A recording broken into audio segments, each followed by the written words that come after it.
Thank you so much for being here, Kristi. It's so great to see you. Yeah, you too. It's been a while. I know. And I was remembering we met in a similar way. We're talking with our friend Mika before we started recording. I think we met in a similar way because we both posted about paid subscriptions in a similar timeline.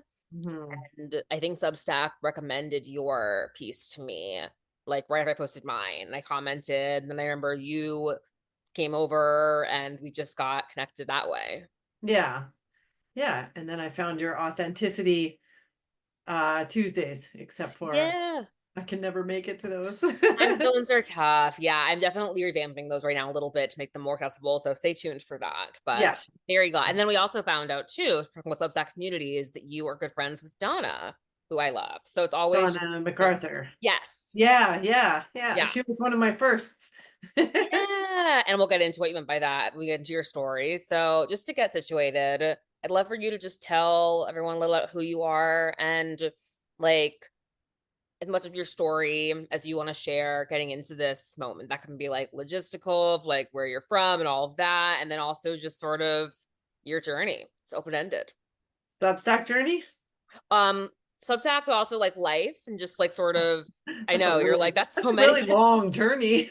Well, yeah, but just yeah, whatever you feel like you want people to know about you and how you got Okay. to this point in the world. All right. Well, I'm Christy, and of course I met you on Substack. But I guess maybe I'll kind of go I'm in Calgary actually in Canada. So closer to you now than when you were in New York. That's so true. That's so Yeah, way cute. closer, like 3 hours away. Oh my God, yes, come visit. Come Yeah, visit. I should. And I guess I usually start my journey with the travel writing stuff because that one actually goes pretty far back, but not so far that it's not relevant. So I think like I've been a writer for a long, long, long time, but more formally when I started traveling and then started travel writing. Um, that's what I did for 10 years. And it opened up so many new avenues for me. And it was a really great journey. I was a destination writer actually, and the destination was Jamaica. You already know that because Do. you read Yes. my stuff. I do. And um I know the answer to this question too, but catch us up. Like, why travel writing? What was the impetus into even like getting into that in the first place? I know the answer, but I have to ask so people yeah, can yeah, for get into sure. it. Yeah. Well, it happened because like I won my first trip to Jamaica and I had never traveled internationally before that. And then when I went there, obviously fell in love with it and kept going back and back and back. And then I decided to start a blog because that was kind of around the beginning era of blogging, 2009-ish is when I started. Okay. And the blog just kind of started exploding. I was writing about it mostly. I started it as a journal to my family and friends so that they could kind of keep track of what I was doing. And I loved Jamaica, so I wanted to document my footsteps basically. And then it was kind of weird because blogs weren't gigantic back then, so the whole thing just kind of exploded because there were no other Jamaica blogs at the time. And then when it exploded, the opportunities and benefits started presenting themselves to me. And so that's why I kept it going because I couldn't not keep it going because I was getting too many perks out of that. Yeah. So And that's why it was kind of like a cyclical thing. Like I did it for the love and then the love was giving me the stuff. And so it just kept, it was really, really good. yeah. And like Yeah. why Jamaica? Do you remember that first trip? Like what got you hooked and loving this place so much? Yeah, I do. It was just because it was so different from my norm. Like I live in Canada where it's snow. Like in my city, we get snow and cold for 8 months of the year. And that first trip was in March. And when I left Calgary, it was like minus whatever and full of snow. And when I got there, it was just so green and warm and lush. And the smells and the sounds and everything was just, I guess I'll never know if it was Jamaica that I fell in love with or just not being here that I fell in love with. Like if I had won a trip to Italy, would it have been the same? I don't know. I'll never know, right? So Ah, that's so well put. That idea, it makes me think about kind of like choices in our lives and how we yeah, kind of attach this meaning, like it had to be this, but often like it has much to do with what we're yearning for and what we're like yeah. going away from. Yeah. And also like on that first trip, I met some locals that really made the trip easy for me and really kind of opened up opportunities saying like if you ever decide you want to come back here, we'll show you the real Jamaica because when you win a prize trip, you're just staying in a resort and Right. Like very seeing what the touristy. tourists see. Right. And but I was really fortunate to meet those people who just said like if you ever decide to come back, we'll show you what this place is really about. And so 2 months later I went back and that was like the landslide. I couldn't stop after that. Yeah. Oh my God, I love it. And it's like you said, you keep going, you start writing, and then you eventually move there for a I while. did, yeah. I started my first trip was 2003. I moved there the first time in 2011. So Gotcha. it Yeah. was quite some time later. Right. And found out it was a lot harder than I thought it would be. How so?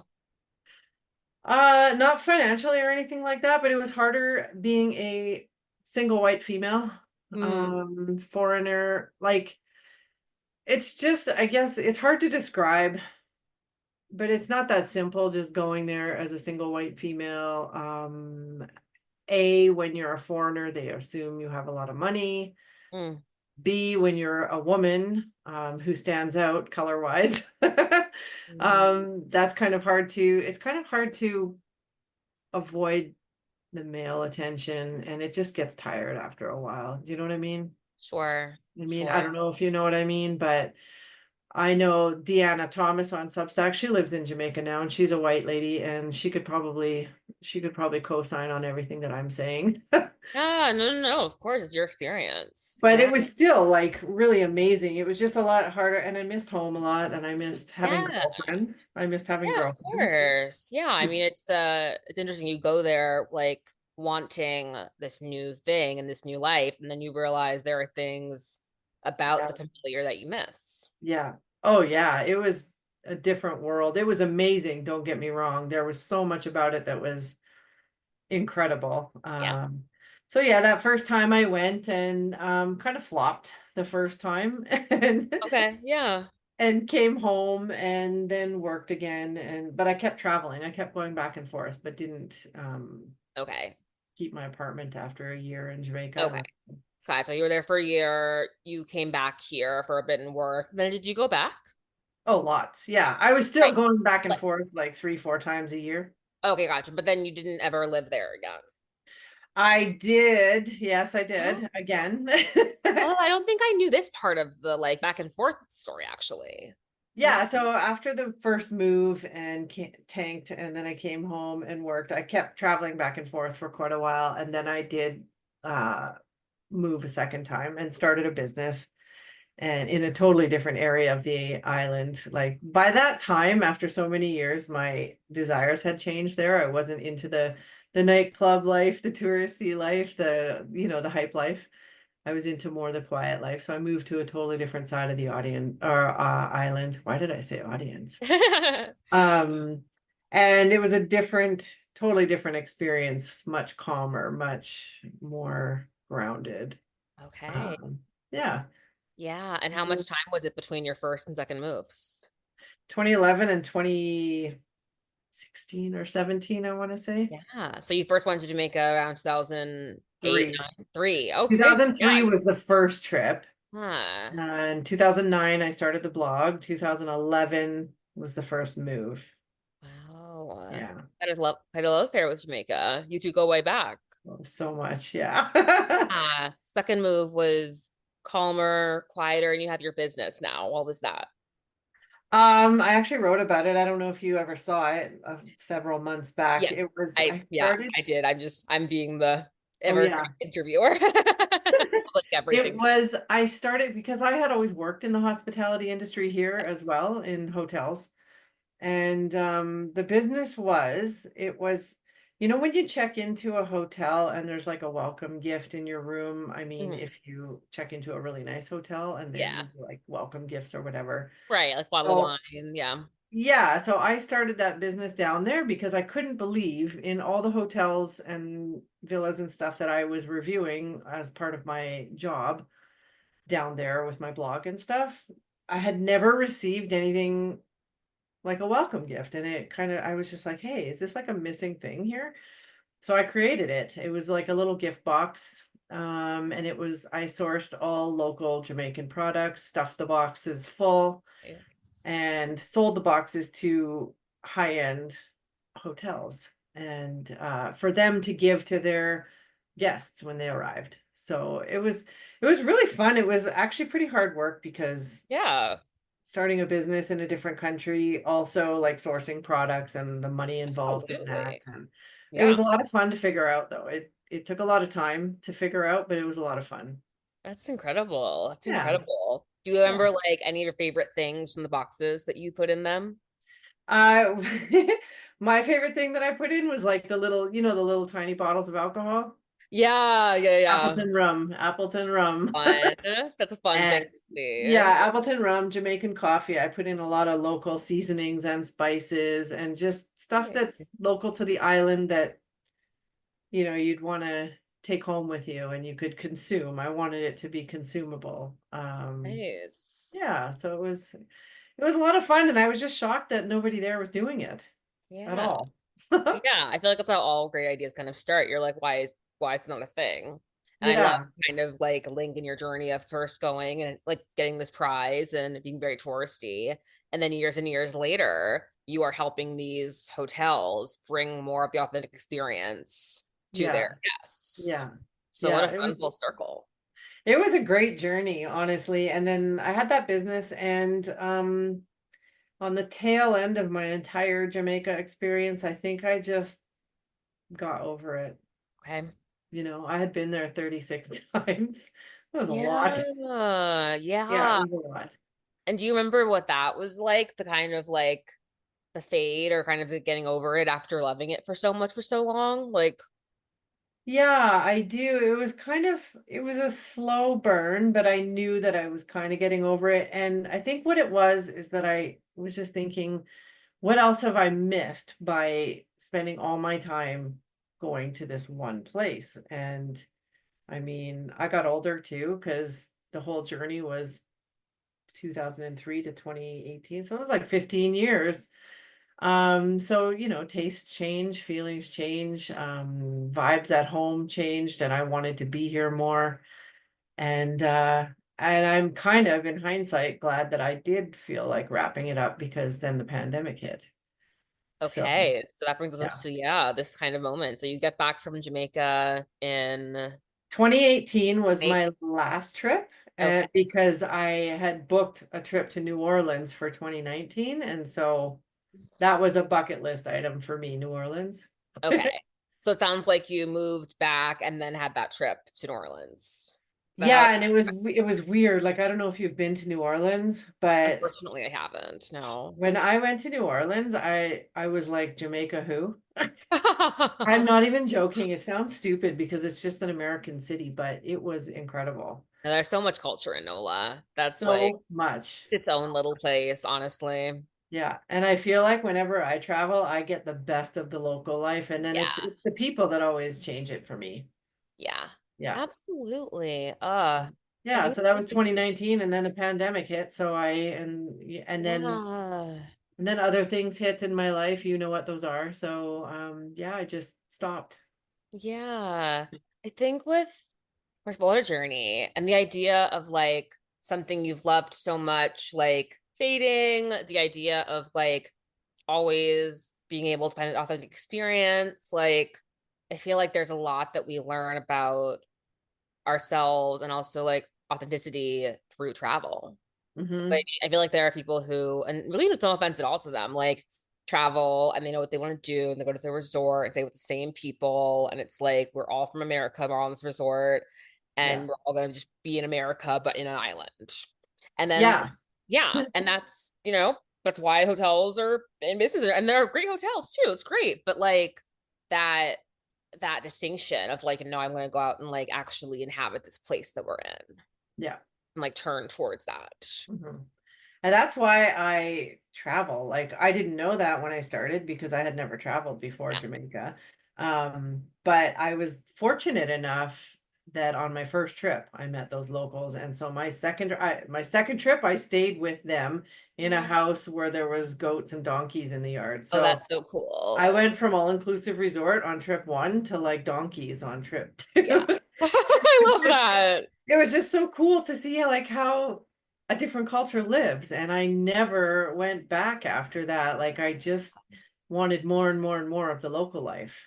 Yeah. But I just started like reviewing fancy hotels and stuff like that because it paid money and it was a great experience and it was something to write about. But my choice was always the local life, always. Yeah. Yeah. What do you wish like people who have traveled and haven't like ventured more into the place they're in, like what do you wish they knew?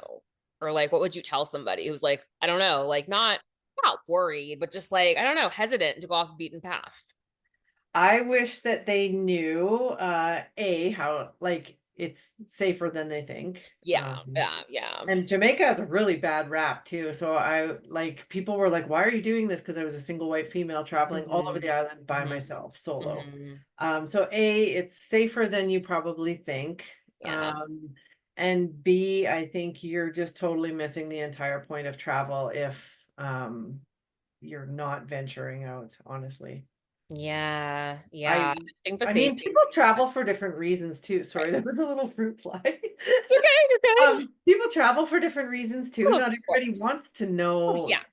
cultures and stuff like that. Like they want to stay. That's why they go on cruise ships. They're just on a big moving America or moving, you know. And there's no judgment in any of that. No, I think that, no. also, with the idea too, like you mentioned with Jamaica, it was the first time going out of the country. Like for somebody, like just the idea of getting to the next country and like being in that place, like that's a thing. It's brave, and especially talking Yeah. about, as women, like I think that you obviously have seen the blogosphere like take off since you first started when it was new. And I think it's really cool these days when women will talk about places they've been in terms of like how comfortable they were.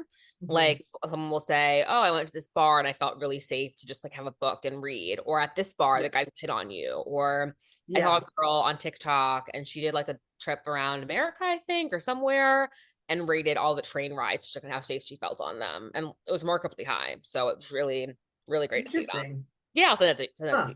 Sure. That Yeah. is interesting. Um, Yeah. And but not you to know, it's negate funny, like others. when I was doing it, I never thought twice about the fact that I was a solo female traveler. Didn't even cross my mind.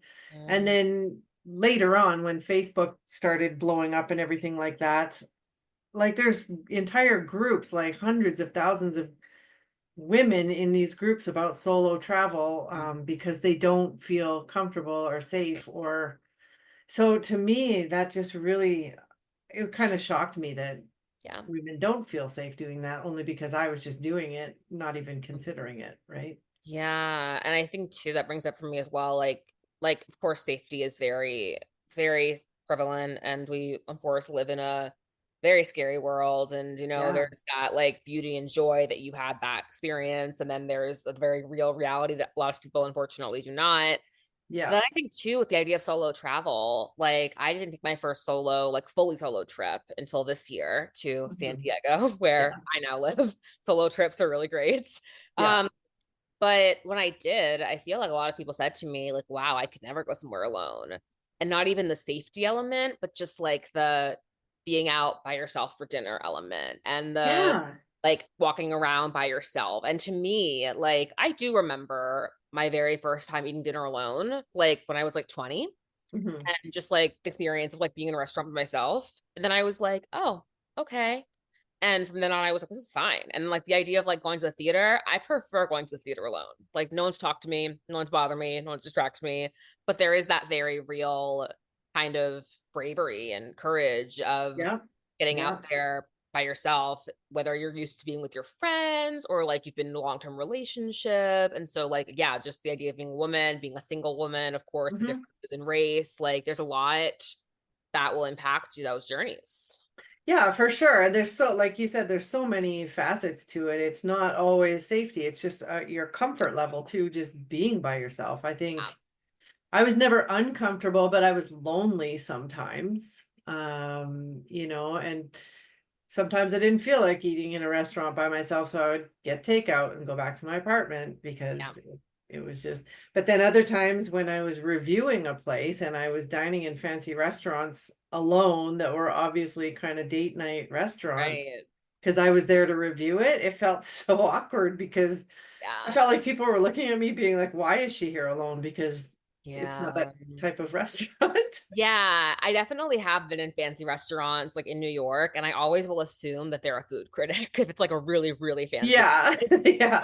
I'm often right. I'm often right. Sometimes they do have that like feel of like you're testing it, but Yeah. it's true. Society has their own expectations of like who should do what with certain groups and how you do that kind of Yeah. thing.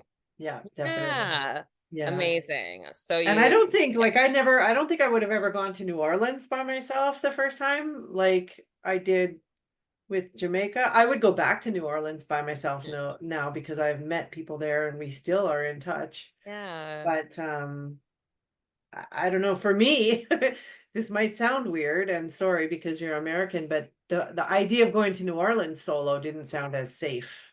Mm. No, no offense Um, taken. No, yeah. I watch documentaries about American crime, I know, right? Yeah. No, So, I watch a lot of SVU. Like I lived in New York for how many years, and I'm just like, oof, let's get off the subway. yeah. Like, no, Yeah. no offense taken Yeah. at all. Absolutely Yeah. not. I mean, my best travel story involved like when I went to Canada for the first time. My best after like being the worst. I might have told you I went to Montreal with a friend in December. Stupid, freezing, It's and terrible. and it was terrible, but it was still very fun, like holiday markets. But I got a cold. It was awful. And we get to the airport early, early in the morning, to get whatever cheap flight we could afford. And we're in customs, and my passport is nowhere to be found.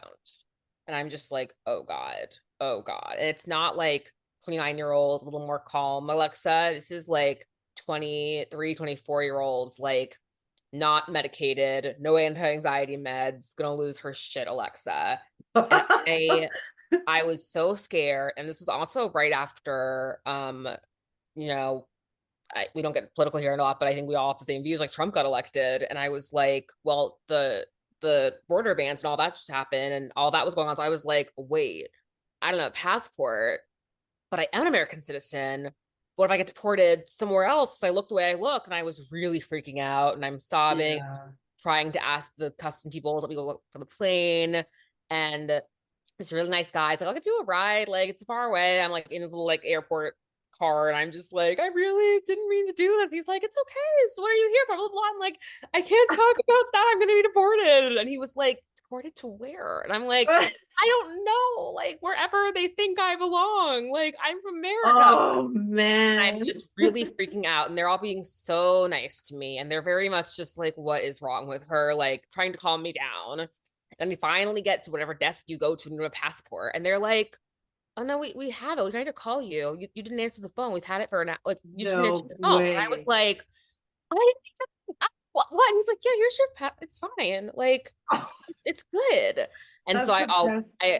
I always joke that Canada is the best place to lose your passport because I they're was just gonna say if you had to do that anywhere, here nope. was the best place. I don't, Hands down. JFK would not be as fun. I don't think Yeah. so.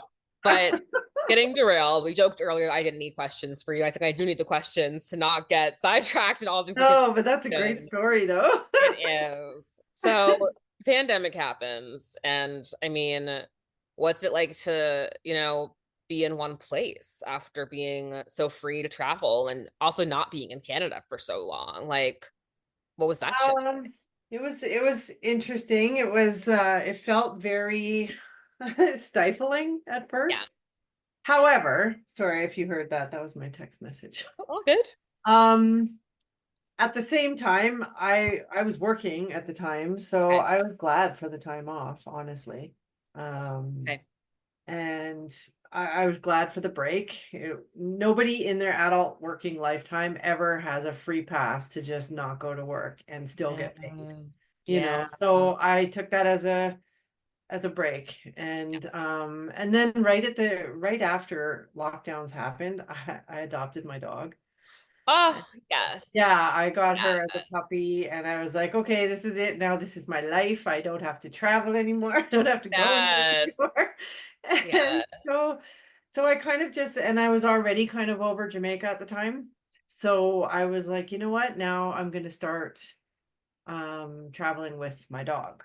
That's what Oh, so I did a lot of road trips during the pandemic with her, and then my tragedy struck. So I just stopped everything for a while. yeah. But I'm still in the same space now that I want to still travel, right? But I want to keep going with the dog. And I would love to do like Canada and America road All right, trip. that would be fun. And you Uh, can write about it on Substack about how the best dog travel tips. Everyone loves that. I know because I have my So dog stack. So yes. So now I've got to bring us up into the present for Substack. When does Substack enter your journey? So everyone sort of knows, like, when does that blog start? Or like, because you were writing on Medium before this and you've been blogging forever, but like, I when does the was. Substack part begin? Substack for me started actually, I'm about to hit my 1 year on the 28th of Are this you month. kidding? No, I and don't know. I can't I, believe how fast it went. I thought you've been there for so much longer. No. Oh, So that's I so started my first pub, Wildhood Wanted. I started that one. The very first post was August 28th. so oh my, that's so wild. I was just saying to Mika yesterday, something was in the water last spring because there were a lot of new blogs. It's like general last, but I thought you've been here like long before me. Wow. No, and one would think that, right? Because in the year that I've been there, like I didn't know when I started it that I would start this entire business on Substack too. Like Yeah. So let's catch us up there. Like, so you decided to start on Substack. You've been on Medium. You aren't doing Jamaica blog anymore. So it sounds like have you been you've been writing like a lot since then, it sounds like, or maybe I was writing a ton on Medium. okay. I started Oh, that in 2019, so that was almost like incongruous with when the blog stopped. okay. So the blog I for Jamaica Sauce, but Medium, you're writing like what's going on there. I just was starting on Medium because I wanted a place to blog about other stuff, not just Jamaica. And Medium is just like this big catch-all. You can write about whatever you want, no niches, no nothing. So I just started writing there, and Medium pays you to Yeah. write. Right. So started that in 2019 and started getting my footing there right when lockdown happened. Yeah. And so I was writing on there like a mad woman and Yeah. And what were you writing about? everything. Like I wrote lots of travel, lots of relationships, family, parenting, just everything. Yeah. And that's when Medium was kind of paying the big bucks. And so during lockdown, I made bank um, writing on Medium. I was making like in the thousands per month, Love that. which was great because Love nobody had a that. job. Yeah. And then yeah, and then September 2020 hit, we were still kind of lockdown-ish, and I started writing about grief and loss Mhm. on Medium, which was a huge topic. So I was still making a lot of Yeah. money writing about that topic. And then I just Medium changed and they weren't paying out what they used to, and the reward just wasn't there for me. And my head was kind of in a different headspace. And Yeah. so I quit everything for a while. Okay. And then I went back to Substack. Yeah. So you left Medium and it wasn't like you brought your Medium audience over to Substack. You just started over on Substack. Purposely I left Medium audience behind. Oh, I didn't make any announcements or anything. I just was like, I yeah. want to start. And the whole purpose was like the publication is called Wildhood Wanted, and the Yes. whole purpose was me. I wanted to find my wild again and Yeah. do some travel again and just like find myself again. So that was the whole point of it. Yeah, Um, it's like so interesting too with the arc of your like writing publicly, like with travel and being in Jamaica and kind of like, of course, writing about personal experience, but like being where you are and the outward experience, and then Medium, like going more inward, but also all over with travel, but also yourself and relationships, and then Substack, it's like, and now we're distilling it down to like travel again, but also me. Like Wildhood Wanted feels like do you feel at all like it's gotten more and more personal throughout your writing journey at all? It always kind of was personal. Like, Right. Wildhood Wanted is not all about travel. I mean, that was kind of the No, base yeah. of it. Yeah. But I wanted to cover a lot about jobs and Yeah. careers too, because finding your wildhood isn't just about traveling, it's just about finding what you like, what your version of it is, right? Yeah. And And so like what does wildhood mean to you? it's just kind of like finding your whatever brings your soul alive, I guess. Yeah. It doesn't, even if it's just being at home, but doing something totally different or changing careers or like finding a new path. I mean, that's what it is to me. It's whatever brings your soul alive. I love that. Yeah. I love that wildhood. And we like connected very easily with wildhood and wild cozy free, of course. It was like, oh, it's my Yeah. soul Yeah. sister. And like, what? How did you even think of the name Wildhood One? Did that just like come to you, or like how did that happen? No. I don't know if you've looked at the hero post on my Hmm. site, but that video. So I that used to the video that's on there used to be a commercial on TV here in Canada. Because the company is Go RV in Canada, I think. Yeah, yeah, yeah. That was a commercial for an RV company here. And like the first time I saw that commercial on TV, I bawled. And I was like, that's me. Because I Uh, don't know if you remember it, but it was like the guy he was on the train going to work, and then he was just like, screw this, and he threw everything away and he just started running away and like from corporate life, and he found himself in the woods, in the wild, and then he comes face to face with himself. And the reason that resonated with me so much is because I did that. I quit corporate and I remember what it felt like to take that train for the last time. uh, Because that's what I did when I went to Jamaica. When I moved there, I yeah, quit a 10-year career to go. yeah. And I just resonated with that because that's what the video looked like to me. It looked like something I had already lived.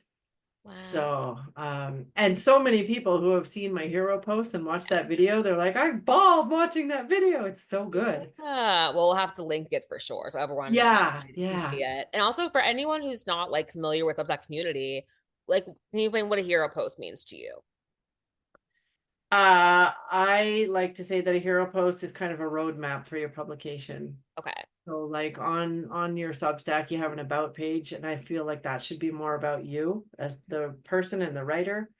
But the hero post to me is more about the publication, and it serves as a bit of a roadmap as to why you're here, why you should continue to be here and read my stuff, and what's in it for you, kind of thing. Yeah, like what to expect, kind of. Yeah, yeah, kind Yeah, of. yeah.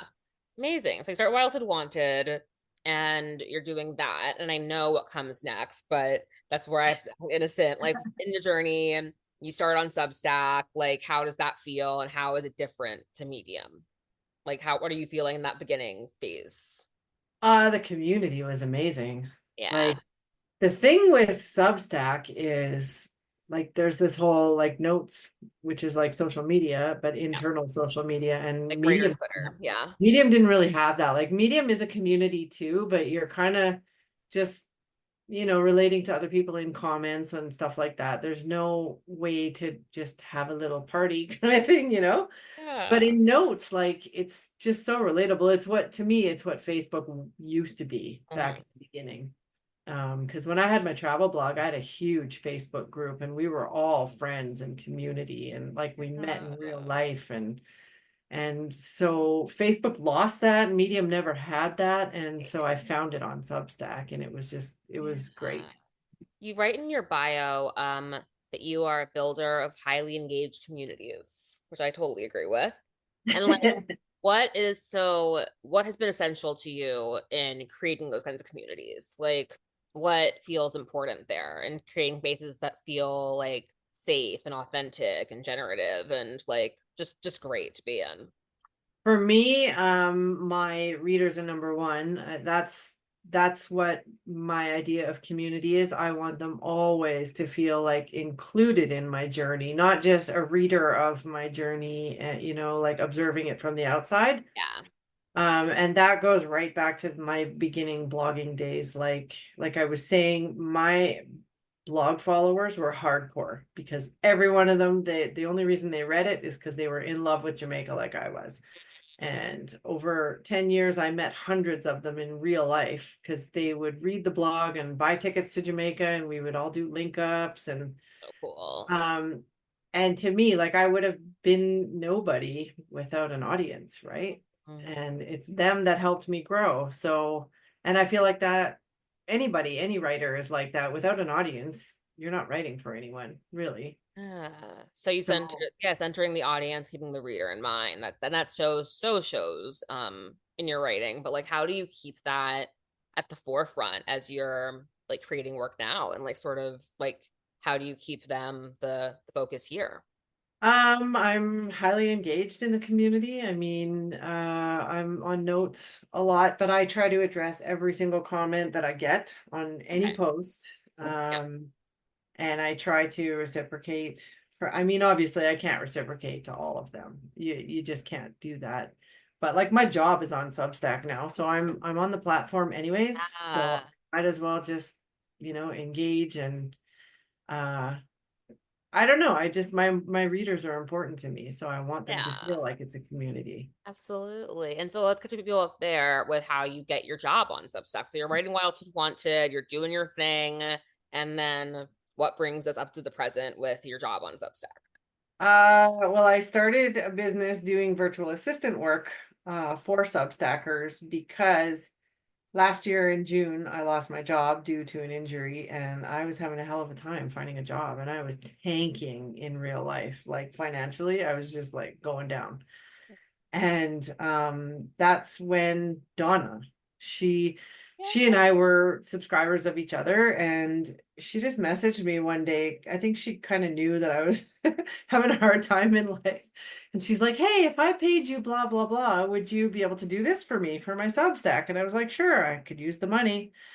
And so I did the things, and then I can't remember if it was me who realized it or her who said it. Like, if I'm willing to pay you for this, surely somebody else would be, right? And I was like, ding, ding, ding, ding, like, light Yeah. bulbs went on. And I thought, well, I'm not doing anything anyways. I don't have a job. I don't have any money. So I threw together my website in a day and I just put up a bunch of services that I thought that I could do for people, and it was kind of stupid how fast it caught on. It was just Yeah. weird how Well, fast. not stupid, very smart because you are incredible and people are ready to learn from you and get your knowledge. So tell us what, for people who don't know, what are these services? What are the things that you're providing to the community? Well, the business is called Unstack Substack, Right. and basically I'm doing a lot of back end work, like setting up or content management for people, or just I do branding packages Okay. for them. I do lots of graphic work, tons of Zoom chats, just getting people up to speed on where they want to be with their Substack. I mean, I always said that I'm not a coach at all. Like I started this business to just be quietly in the background, but inevitably people started asking for advice. And Yeah. so that's why the Zoom calls are really popular now because people just want to sit and chit chat about growth and strategies and stuff like that, right? So I'm Yeah. kind of just like this all-encompassing thing now. That's not what it started out as, but it is what it is now. Yeah, it's just like Um, grown there. Yeah, and so I just can't believe that nobody else really had done that. Like there's a lot of coaches for Substack, but there was not a lot of people saying they want to do the work. Yeah. There's one other Substack VA that I know of, just one. Wow. Yeah. Wow. I love that both of you have found that place and really offered that like clearly needed thing. I think Substack is so incredible, but there's also so many things to do with it and so many little details. And I've learned so many things from Unstack, and it's just like a huge thing. I think what you said too about the Zoom, just like talking about your Substack and like figuring Yeah. out what comes out and like what are these goals and like what are some of the common concerns or just kind of like things, anything like across the board people tend to like wonder about or kind of, Yeah, yeah. everybody wants to know how to grow. And Okay. In terms of like um subscribers and like presence. yeah, and I think like I know that Sarah Faye kind of has that market wrapped up as far as helping people with growth, Mm. but maybe a lot of people like hers is kind of a long game, and I think somebody who zooms with me, they get little snippets and tidbits in 45 minutes or an hour or whatever, enough to keep going. But like Sarah and I recommend people to each other as well, which is really great. Yeah. She's like the queen of growth, really. Oh, she's But incredible. Yeah. Yeah. Oh, I love that. And I think that even just that sentiment kind of encapsulates Substack to me. It's like Sarah's doing this, you're doing that, and you're not like competing. You're like talking to each other. Everyone's like friends. Like none of that is, you hear that in a different market and you're like, oh, like that's the competitor or this. And it's like, no, like we're literally subscribers and we're all yeah, doing our that own is thing. the funniest part too, because when I started this, I was like, oh, Claire Venus, and like those people are gonna see me and be like, who's this bitch? Like who's this newbie Oh trying to God. take over the market? And then one day, somebody booked an appointment with me and they were like, yeah, Sarah Faye recommended you. And I was like, Sarah Faye knows who I am? Like I Yep. had no idea, because to me, Yep. she's like the pedestal lady, right? Yep. And Yeah. then one day Claire Venus hired me to do some kind of back end stuff for her. And I was like, this really isn't a competition. It's not. Everybody, it's such a cohesive community on Yeah. Substack. And Yeah. that's like my favorite thing about it. Like everybody's working together for growth and for good. Yeah, yeah. Oh, I love that. And what do you think? Yeah. Like, I think it's not the people, but what do you think it is about? You hear the birds right now? No, I didn't hear that either. There's lots of birds. Is there anything you think like, of course, the people, I think, to me are what makes Substack so special, but also like, is there anything about Substack itself and like the interface and like how it works that you think can like contribute to that space it's creating? Um, I think it's different in the way that it's its own community. So, and notes, like Yes, notes. there's not a lot of platforms that have like blogging platforms, I guess, Right. that have a built-in community or like social system, right? Yeah, yeah. And I Like think it's it's sometimes just like conversations. Like, I don't remember what I said. I was asking you about like paid stuff and like how to protect certain information. And I was like, oh, I could just text her, but I could also just ask it on notes and then Kristi can respond and then everyone else can see what she has to mm, say and then other people can jump in. So it's like that sort of like, again, the generosity of like, I'm not going to learn this thing about growth or whatever and like not tell anybody because that's weird. yeah, Yeah, yeah. there's no gatekeeping. No, not at all. And I think that's the beauty of it too. Like sure people are paywalling stuff too, but on my Unstack Substack, I don't paywall a lot of stuff because I'm there to give out tips, Right. because I feel like eventually, like my purpose isn't to make money through subscriptions on there. It's like if somebody needs help, they're going to hire me anyways. So that's how I'm going to get paid. Yeah. Uh, yeah. And I'm working like full time. So Amazing. I'm so it happy is to really hear. weird. It's weird. No, Like it's amazing. It's not weird at all. been, it's been 9 months and I'm working full-time hours Oh, doing this. that makes me so happy to hear. And so yeah, with subscriptions, and like that's how we first met talking about paid subscriptions. You do offer them, I think, on your page. Like I there is do. some Yeah. paywall stuff. And so how do you There make are some paywalls. Yeah. yeah, how do you make that distinction? Decide what's going to be paywalled? Everything that I write goes out free at first, and then I go back after a month or two, usually more than a month, usually two or so, and then I'll put a paywall up on this super highly engaged posts. Oh, Because interesting. to me, the comments and engagement kind of are a really good gauge as to what's valuable, right? And I Sure. know it's kind of it's kind of sucks for the future people because the first people got it for free, but it is what it is. Like everyone, I don't think people are writing on Substack to not make money, you know?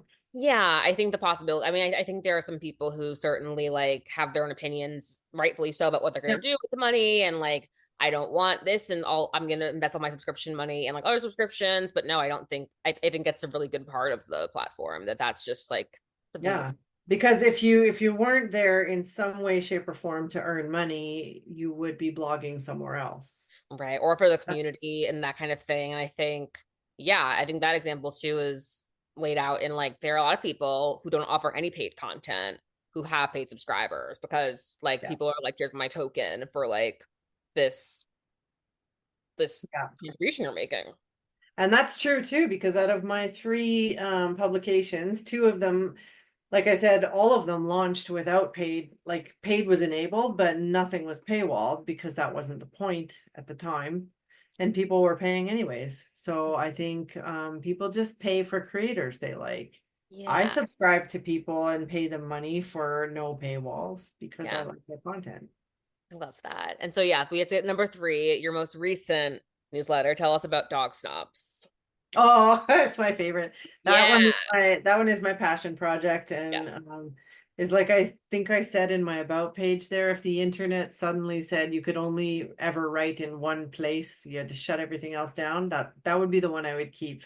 I love it. So tell us what that one's about.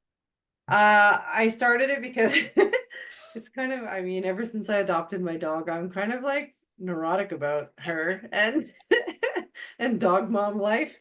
And Yeah. she just helps the cause because she's such a weirdo, my I dog. love it.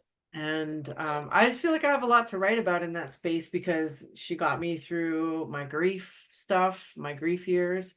Um, she's kind of a special case for a dog because she's got a lot of anxieties. So I've learned a lot with this particular dog out of all the dogs I've had in my life. Um, she's probably the smartest one, but she's also the most anxious one. So, Mm. um, and I don't know, I'm just really into her and into the dog world now. And I think that it's a small publication. I don't think it'll ever get as big as my other ones because I'm not really offering anything, but there's a lot of really hardcore dog moms in there.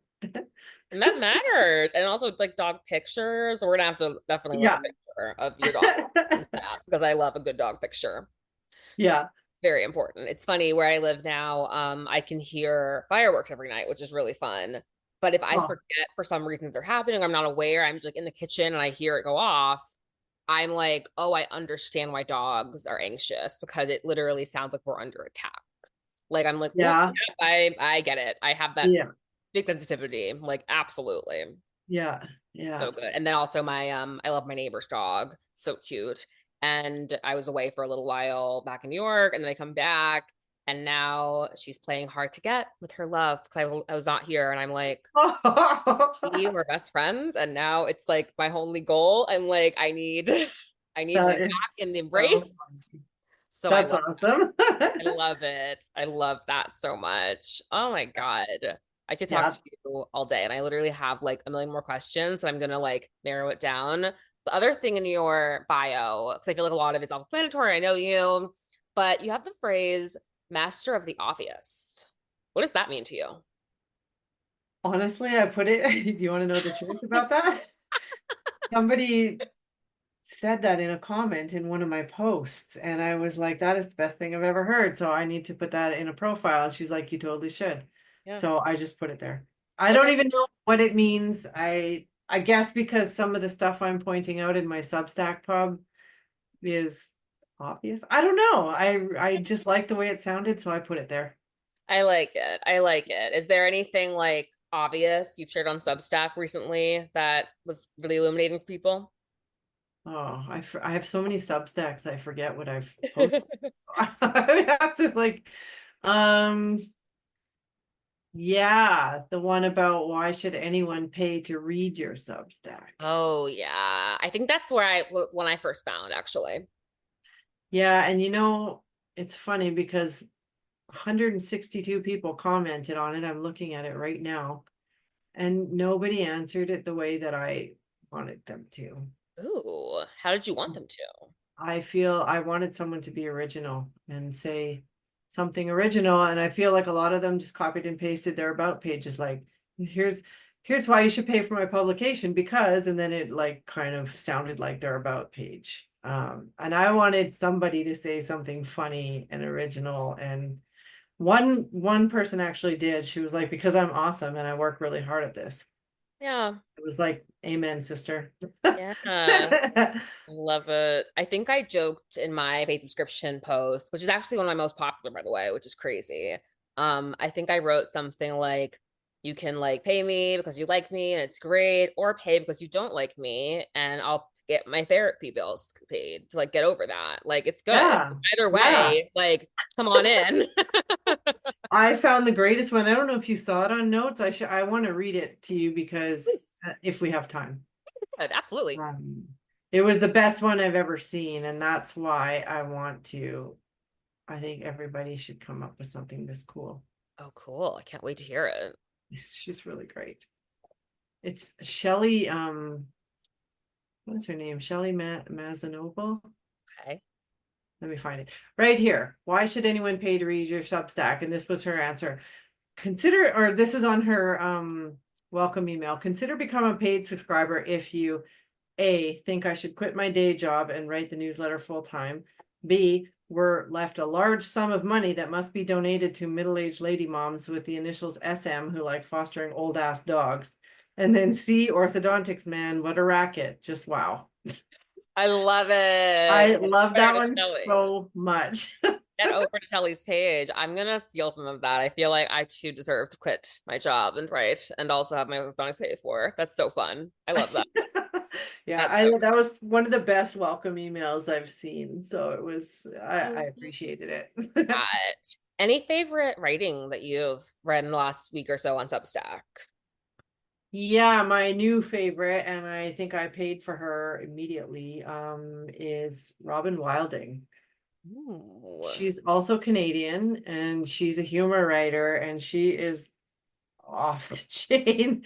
I don't think I've seen her write like to me when I found her, I was like, oh my God, she must have been on Substack for like years and she's professional and everything. She just started. Like she just Nice. started. And I think Nice. the first thing I ever saw from her was a satire piece about Canada geese, Ooh. how savage they are, which they really are. But Nice. her writing is so funny. I I love that. mean, lately, right now, she's written a lot about dick pics, but she does write a lot of Also Canadian funny. humor. Awesome. Yeah, she's so funny. So I I think that's love my favorite newbie that I've found. yeah. Yeah, everyone check out Robin. And then any other writers like who are lesser known that you wish more people knew about? Well, she was one of them. Yeah. There's so man, Eric Hogan, he's like gonna be like my favorite for a long time. He's a photographer, but he writes too. Cool. Eric Hogan is really great. Uh, it's off the top of my head. It's so hard to think of No, them. I know. That's why it's yeah, that's why I I'm on asked the to try. spot. That's the way on the spot. Exactly. Who else have I subscribed to recently? It's so hard to think off the top of my head. There's a lot. Well, you can always follow up and tell me something too. Yeah, I'm gonna have to. Sorry, I'm like Oh, you're I'm good. stuck Those are on good the spot. ones. Those are good ones. That's like, tell me a joke, okay? And then like as soon as we hang up, I'll know a Yeah, bunch of good jokes. exactly. Yeah. Exactly. Oh my gosh. Well, this has been so much fun. And Yeah, I'm so grateful to be in community with you and to be part of all of the great things that you're doing and to have you in my community. And I think just so much of what you're doing epitomizes like what is so great about Substack. yeah. Well, this right here epitomizes it. This is how we met, and it's good to see you again too. It's been a few months, I but know. nice to It's so I was joking with Mika yesterday. It's so funny how it's Substack. Like I feel connected. So I'm like I see you every week in my inbox and here, but then you're like, no, we haven't talked in a while. And I love when yeah, Substack friendships come off Substack. And it's like, no, like let's have a conversation. yeah, So yeah, definitely. I love that. I have two last questions for you. Since we're talking about authenticity, what does authenticity mean to you right now in this current moment? Right now in this current moment, just this might sound really cliche, but like just living the way that you want to. Right now, I can authentically say I'm living a life that I want to. Like it's a quiet life now. It's calm. I think that's just living the way that you want to. And it takes a while to get there. So Long while sometimes, but it's yeah, worth going after. yeah, I think so. That was a really dry answer, but that's No, it's not. I basically think what it is to me. sometimes the truth is not the truth is boring, but like sometimes the truth is just there and it's simple and like a quiet Mhm. life is kind of beautiful.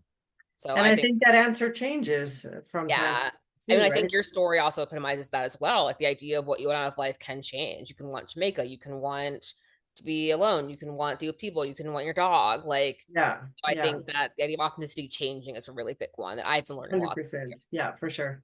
And then my last fun question, that's a fun one too, but from my authenticity workbook, let's say you've made it, you're in the big time, they're making the Kristi Keller action figure doll, American Girl, like making your thing. And they ask you, Kristi, what are the accessories your doll must have in the box with her?